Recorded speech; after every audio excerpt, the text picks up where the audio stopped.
ఏంటన్న నోటీసులు ఇచ్చారు హరీష్ రావుకి ఫోన్ ట్యాపింగ్ సంబంధించి ఒక రాజకీయ పొలిటికల్ నాయకుడికి నోటీసులు ఇవ్వడం ఇదే తొలిసారి అని చెప్తా ఉన్నారు.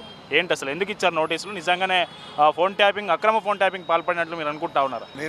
మొన్న జరిగినటువంటి మేడారంలో ఏదైతే మరి 3 సభలు నిర్వహించినటువంటి ముఖ్యమంత్రి గారు పదే పదే మరి కేసీఆర్ గారి కోసం మాట్లాడడం, అదేవిధంగా తెలుగుదేశం పార్టీ వాళ్ళని రెచ్చగొట్టడం, మరి దానికి మన హరీష్ అన్న గారు గట్టిగా కౌంటర్ ఇవ్వడం వలన ఈ యొక్క ముఖ్యమంత్రి గారికి ఏం తోచాలో అర్థం కాక మరి ఒక నోటీస్ ఇచ్చి మరి దావోస్కు పారిపోవడం జరిగింది. మరి నోటీస్ ఇచ్చి నీకు దమ్ముంటే ఇక్కడనే ఎదుర్కోవాలి, ఆ నోటీస్కి మేము సమాధానం ఇస్తాము. ఇటువంటి నోటీసులు ఎన్నో వచ్చినాయి హరీష్ రావు గారికి, ఎన్నో నోటీసులు వచ్చిన దానికి ఖచ్చితంగా సమాధానం ఇవ్వడం జరిగింది. అదే నోటీస్ ఇచ్చి మరి మీరు హైదరాబాద్లో ఉండడం దావోస్కి ఎందుకు పారిపోవడం జరిగింది? అందుకే మేము ముఖ్యమంత్రి గారికి హెచ్చరిస్తున్నాం. ఏంటంటే ఈ విధమైనటువంటి మీరు ముఖ్యమంత్రి ఒక తెలంగాణ రాష్ట్రానికి, కేసీఆర్ గారు తెచ్చినటువంటి తెలంగాణ రాష్ట్రానికి మీరు ముఖ్యమంత్రి, దానికి మీరు ఒక గుండాగిరిలాగా మరి ఒక ముఠా నాయకుల్లాగా మాట్లాడుతూ మరి గద్దలు గొలవటము, ఆ విధంగా ప్రోత్సహించడం అనేది చాలా తప్పు. ముఖ్యమంత్రి గారు ఇప్పటికైనా మీరు ఇంకా ముఖ్యమంత్రి అని తెలిసినట్టు లేదు, ఇంకా 2 సంవత్సరాలు అయినా ఇంకా మీరు ముఖ్యమంత్రి అనుకుంటారు, ఒక ముఠా నాయకుడిగా మాట్లాడుతున్నారని చెప్పి మేము తెలియజేస్తుంటున్నాం. అరెస్టు చేయబోతున్నారన్న వార్తలు కూడా వస్తూ ఉన్నాయి, ఎట్లా స్పందించబోతున్నారు? ఇప్పుడు ఇచ్చింది 41 CRP నోటీసు, అరెస్ట్ ఏం చేయరు.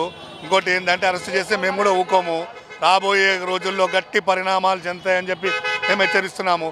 ఎందుకు అరెస్ట్ చేస్తారు? ఆయన ఏమన్నా దొంగతనం చేసిండా, ఒక రేప్ చేసిండా, ఒక మర్డర్ చేసిండా? ఎందుకు అరెస్ట్ చేస్తారు? ఇవన్నీ పొలిటికల్లో ఇవన్నీ సహజ పరిణామాలు. ఏవైతే ప్రత్యక్ష వారు సీఎం గారు మాట్లాడినందుకు హరీష్ రావు గారు మాట్లాడారు, తప్పేముంది అలా? మీరు మాట్లాడారు, మేము మాట్లాడినాం, తప్పేముందంట? దానికి మీ దగ్గర అధికారం ఉందని చెప్పి ఈ విధంగా నోటీసులు ఇవ్వడం అనేది చాలా దురదృష్టకరం.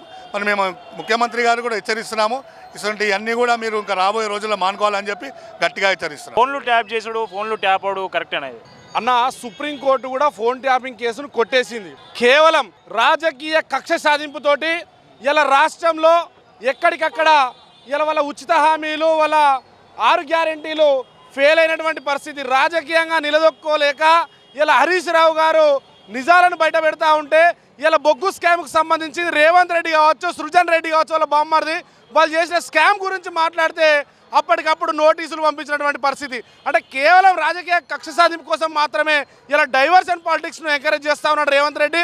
ఈ రాష్ట్రంలో పాలన కుంటుపడతా ఉంది. ఇప్పటికే నిరుద్యోగులు వేలాది మంది రోడ్లెక్కి ధర్నాలు చేస్తున్నటువంటి పరిస్థితి. గ్రామాల్లో రైతు బంధు లేక రైతులు అల్లాడుతున్నటువంటి పరిస్థితి. ఒక పక్క రైతులకు యూరియా అందలేటువంటి పరిస్థితుల్లో ఇలా రేవంత్ రెడ్డి అప్పటికప్పుడు ఫోన్ ట్యాపింగ్ పేరు మీద నోటీసులు పంపించి ఇలా డ్రామా చేస్తున్నటువంటి పరిస్థితి. దీని వెనుక ఏమై ఉంటుంది? రాజకీయ కుట్రనే. దీని వెనకాల రాజకీయ కుట్ర జరుగుతుంది. రాష్ట్రంలో జరుగుతున్నటువంటి ప్రతి అంశం మీద హరీష్ రావు గారు వెంబడే ప్రెస్ మీట్లు కావచ్చు ప్రజలకు తెలియజేస్తూ ఉన్నారు. ఇలా పాలన ఎండగడతా ఉన్నారు. ఈ ప్రభుత్వం చేస్తున్నటువంటి వైఫల్యాలను గుర్తించి అప్పటికప్పుడు ప్రెస్ మీట్లు నిర్వహిస్తూ ఉంటే ఎక్కడ కాంగ్రెస్ పార్టీ జనాలలో వైఫల్యం చెందుతూ ఉందో అని భయంతో రేవంత్ రెడ్డి చేస్తున్నటువంటి డ్రామా ఇది. హరీష్ రావుకు నోటీసులు ఇచ్చారన్న వార్త తెలుసుకున్న బీఆర్ఎస్ పార్టీ నాయకులు కావచ్చు, బీఆర్ఎస్ పార్టీ కార్యకర్తలు కావచ్చు పెద్ద ఎత్తున జూబ్లీహిల్స్ పోలీస్ స్టేషన్ దగ్గరికి అయితే చేరుకుంటున్నా ఉన్నారు. ఈ అంశంపై మనతో పాటు మాట్లాడడానికి చింతమడక కేసీఆర్ స్వగ్రామం అయితే ఉందో చింతమడక సర్పంచ్ జూబ్లీహిల్స్ పోలీస్ స్టేషన్ దగ్గరికి వచ్చారు, ఆయనతో మాట్లాడదాం. ఏంటి మీరు ఈ వార్త ఎప్పుడు తెలిసింది? హరీష్ రావుకు నోటీసులు అన్న వార్త మీకు ఎట్లా తెలిసింది? నిన్న మధ్యాహ్నం నోటీసులు ఇచ్చింది, ఇంటి దగ్గర ఇచ్చింది, తెలిసిన వార్త తెలియగానే సిద్దిపేటలోనే ఉన్నాడు మా ఎమ్మెల్యే గారు. స్థానిక నియోజకవర్గంలో పుల్లూరు బండ జాతర కానీ అట్లాంటి కార్యక్రమాలకు తీర్చుకుంటూ ఏ నోటీసులు ఇచ్చినా భయపడాల్సిన పని లేదు. కావాలని రాజకీయ కుట్రతోని 6 గ్యారంటీలు అమలు చేయమంటే అమలు చేస్తలేడని నిలదీసినందుకు హరీష్ రావు గారిని, కేసీఆర్ గారిని, కేటీఆర్ గారిని, బీఆర్ఎస్ ప్రభుత్వం మొత్తాన్ని వాళ్ళున్న నాయకులందరి మీద అక్రమ కేసులు పెట్టుకుంటా ఈ రేవంత్ రెడ్డి గారు చాలా దారుణంగా వ్యవహరిస్తుంటున్నారు. అది పద్ధతి కాదు.